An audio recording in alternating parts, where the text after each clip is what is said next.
Kamusta, kapuso? Welcome sa Panatang Puso, ang channel kung saan bawat kwento ay puno ng aral, pag-asa, at inspirasyon. Dito, makakahanap ka ng mga kwento na magpapalakas ng puso at pananampalataya mo. Bago tayo magsimula, huwag kalimutang i-subscribe, i-like, at i-share ang video na ito. Tara, samahan niyo ako sa kwento ngayong araw.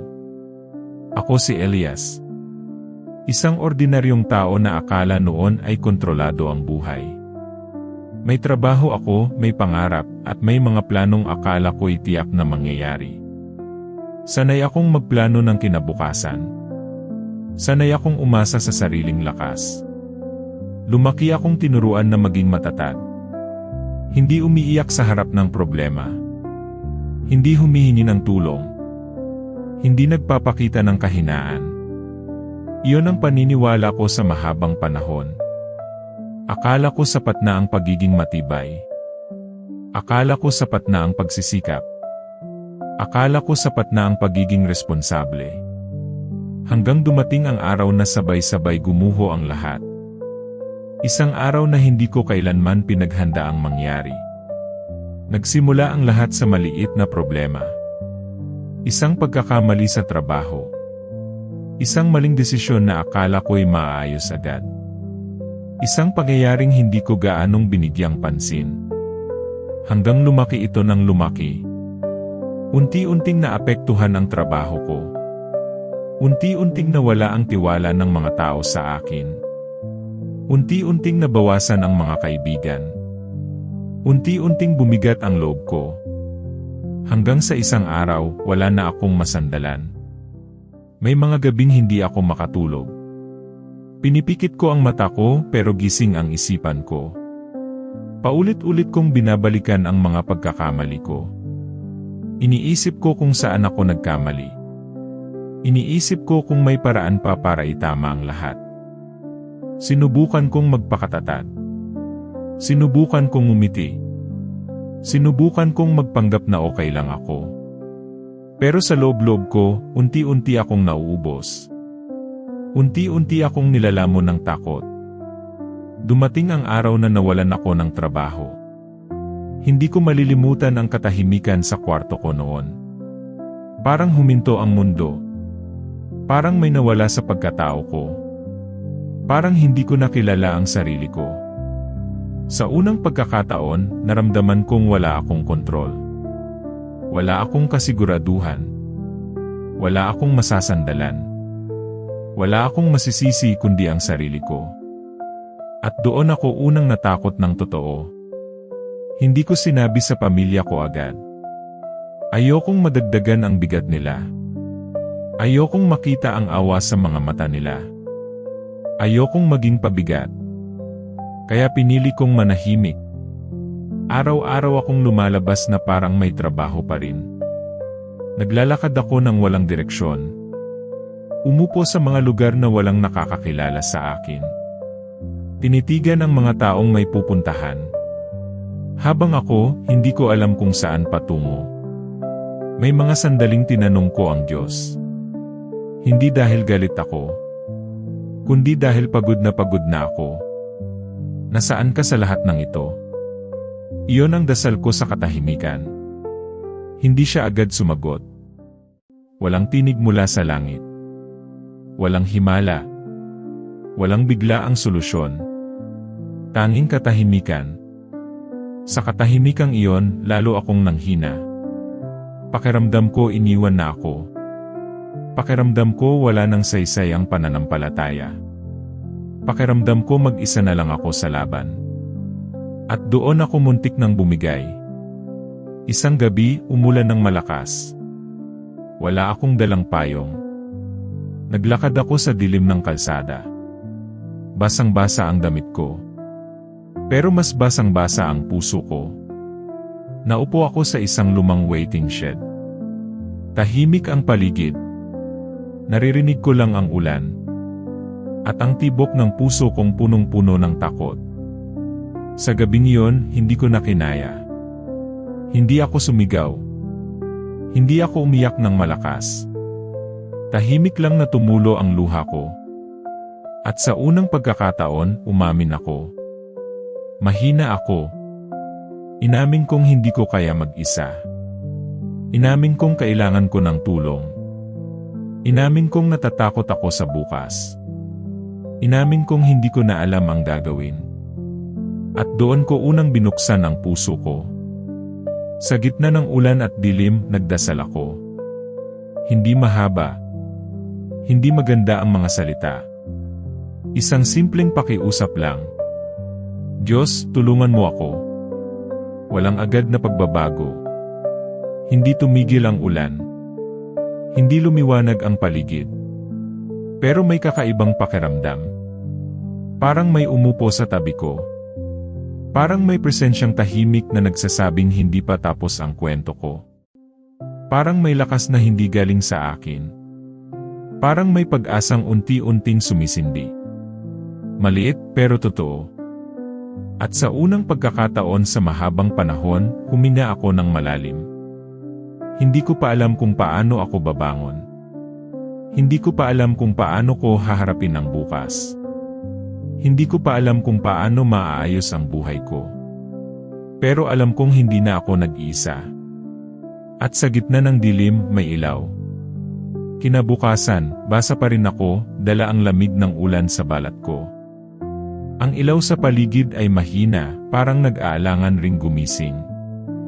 Ngunit may kakaibang lakas sa loob ko na pilit kumikilos. Hindi ko alam kung saan magsisimula.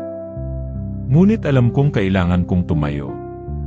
Lumakad ako patungo sa bahay, basa pa rin, ngunit may kakaibang pag-asa. Bawat hakbang ay mabigat, ngunit may direksyon. Parang may humihikayat sa akin na huwag huminto. Parang may boses sa loob na nagsasabing kayang-kaya mo. Hindi ko alam kung sino yon, ngunit ramdam ko. Pumasok ako sa bahay ng tahimik. Hindi ko binati ang sinuman. Hindi ko rin alam kung paano magsisimula ng usapan. Ngunit alam ko, kailangan kong magsimula sa sarili ko. Kailangan kong harapin ang sarili ko. Umupo ako sa lumang silya sa kusina. Tinitigan ko ang mga bagay na dati kong mahal. Ang mga larawan, mga libro, mga alaala. Lahat ay paalala ng dati kong sarili. Ngunit ngayon, iba na ang pakiramdam ko sa kanila. Naisip ko na sa lahat ng nangyari, hindi ako nag-iisa.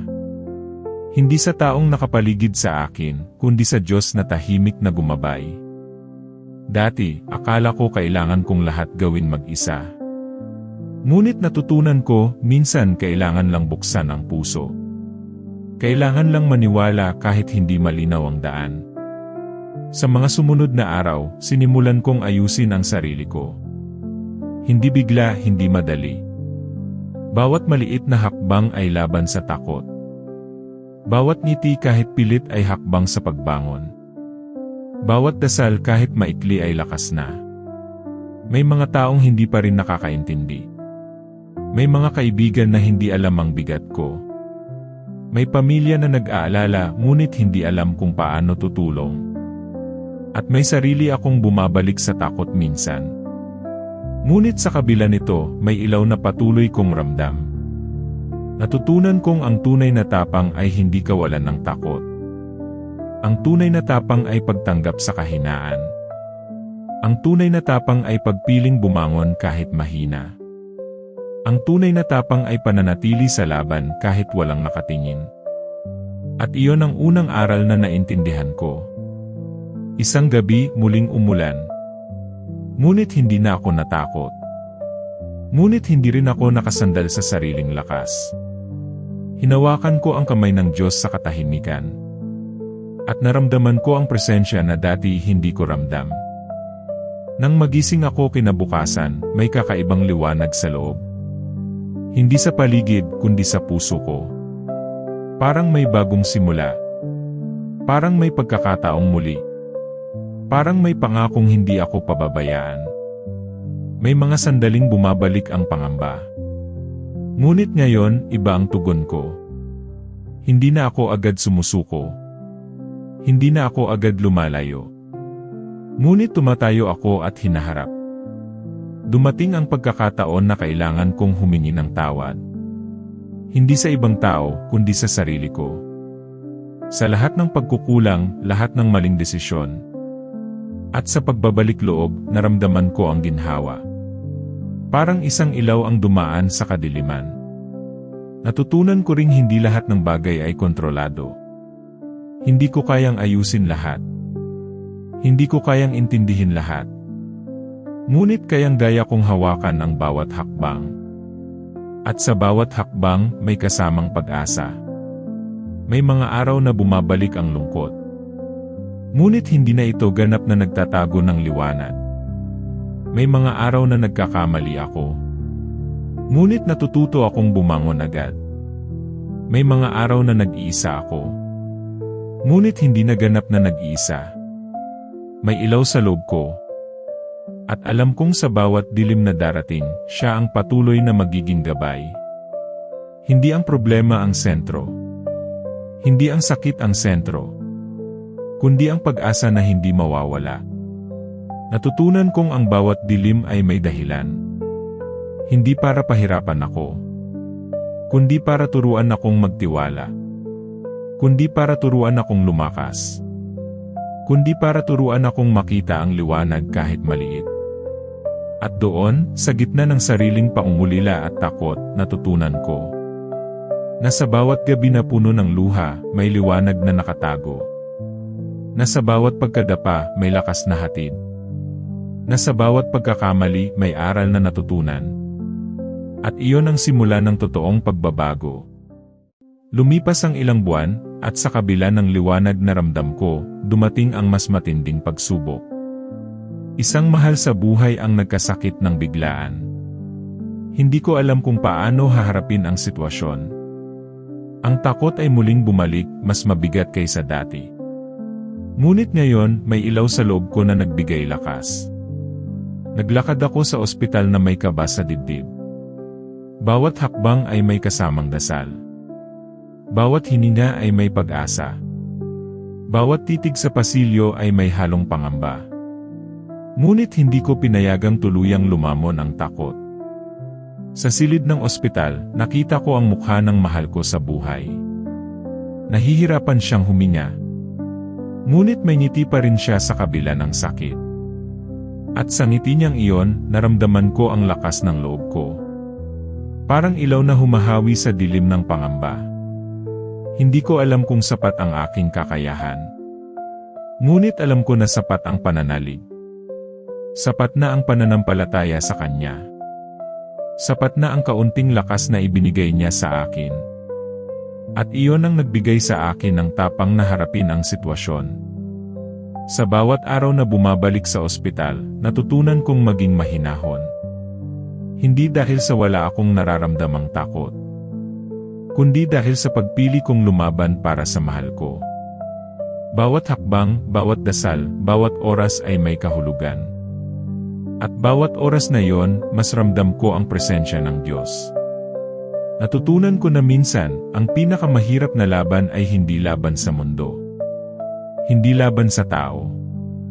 Hindi laban sa sitwasyon. Kundi laban sa sariling takot.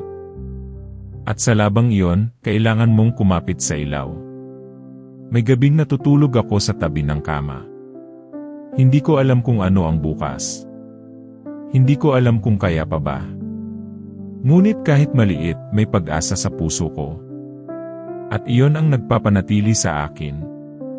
Dumating ang araw na lumakas ang kondisyon ng mahal ko sa buhay. Hindi pa ganap, ngunit may pagbabago. Isang maliit na hakbang patungo sa paggaling. At sa hakbang na yon, nakita ko kung gaano kalaki ang epekto ng pananalig.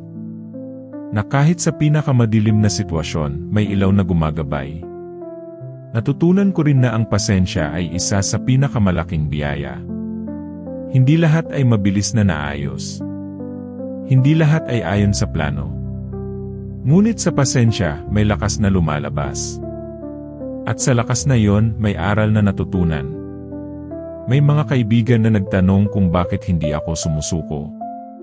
Sumagot ako dahil may ilaw na hindi nawawala.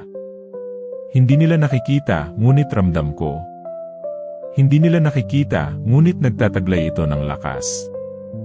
At iyon ang nagpapatuloy sa akin sa bawat hamon.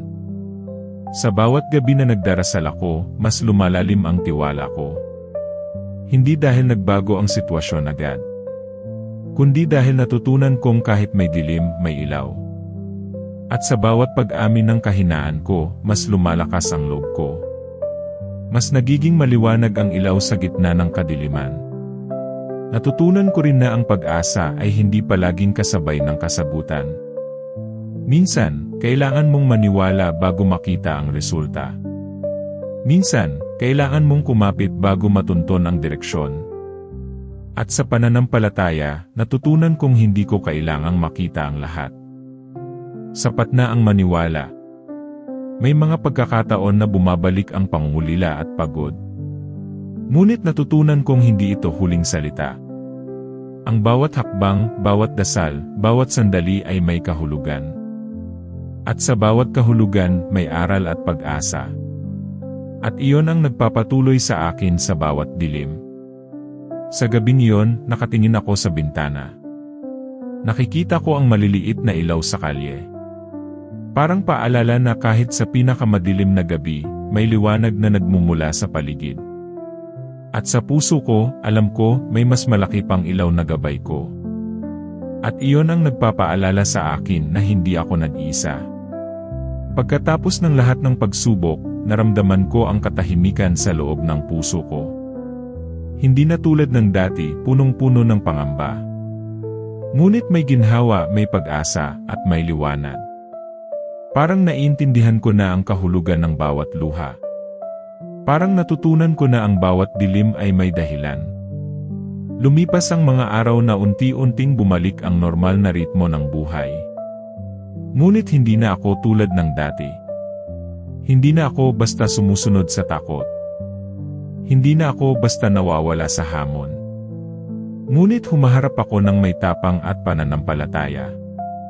Nakita ko ang mahal ko sa buhay na unti-unting gumagaling. Sa bawat ngiti niya, ramdam ko ang pagpapala ng Diyos. Parang paalala na ang panalangin at pananampalataya ay may kapangyarihan. Na sa bawat pagsubok, may dahilan ng Diyos. At iyon ang pinakamalaking aral na natutunan ko. Natutunan ko na ang tunay na ilaw ay hindi sa paligid, kundi sa loob. Hindi sa tao, kundi sa Diyos na patuloy na nagbabantay. Hindi sa material, kundi sa puso na hindi sumusuko. Ang ilaw ay presensya, pag-asa, at pananalig. At iyon ang humuhubog sa puso ko. May mga sandali na bumabalik ang lumang takot. Ngunit ngayon, iba ang tugon ko. Hindi na ako sumusuko. Hindi na ako nagtatago. Ngunit tumatayo, humaharap at kumikilos ng may tapang. Natutunan ko na ang bawat problema ay oportunidad para matuto. Bawat pagkadapa ay paalala ng lakas na mayroon tayo. Bawat pagkakamali ay hakbang patungo sa mas maayos na buhay. Bawat luha ay gabay patungo sa mas maliwanag na bukas. At iyon ang nagpapaalala na may dahilan ang lahat ng nangyari. Sa mga gabing tahimik, nagdarasal ako pa rin. Ngunit ngayon, mas malinaw ang pananalig ko. Hindi dahil laging may sagot sa dasal, kundi dahil natutunan kong kahit tahimik, may ilaw na gumagabay. At iyon ang nagbigay ng lakas sa akin. Nagbalik ako sa mga kaibigan at pamilya. Ngunit hindi na ako nakadepende sa kanila para sa saya o pag-asa. Ngunit natutunan ko na ang tao ay biyaya, hindi kalaban. At sa bawat relasyon, mas naintindihan ko ang halaga ng suporta at pagmamahal. Parang ilaw na dumarating sa tamang oras. May mga bagong plano na ako ngayon. Hindi perpekto, ngunit may pag-asa. Hindi madali, ngunit may lakas. Hindi malinaw, ngunit may direksyon. At iyon ang nagpapaalala na kahit sa dilim, may ilaw. May mga pagkakataon pa ring may sakit o lungkot. Ngunit natutunan ko na hindi ito huling salita. Hindi ito wakas. Hindi ito dahilan para sumuko. Ngunit dahilan para mas tumibay at lumaban. Ang bawat araw ngayon ay pahinga at hakbang. Hindi rin laging madali. Ngunit mas malinaw ang pag-asa sa puso ko. Mas maliwanag ang pananampalataya ko. Mas matatag ang loob ko. Natutunan ko na hindi ko kontrolado ang lahat. Ngunit kontrolado ko ang pagpili ko kung paano tutugon. Kontrolado ko ang pagpili kong maniwala. Kontrolado ko ang pagpili kong magpatuloy. At iyon ang pinakamahalagang aral na natutunan ko sa dilim. Hindi ko na pinapalampas ang oras sa pangamba. Hindi ko na hinahayaan ang takot na humawak sa puso ko. Hindi ko na iniwan ang sarili ko sa kawalan ng pag-asa. Ngunit pinipili kong tumayo. Pinipili kong lumaban. Ang bawat maliit na tagumpay ngayon ay mas mahalaga. Mula sa pagbangon mula sa pagkadapa. Mula sa panalangin sa katahimikan. Mula sa pagtitiwala kahit walang kasiguraduhan. At iyon ang nagbibigay liwanag sa puso ko.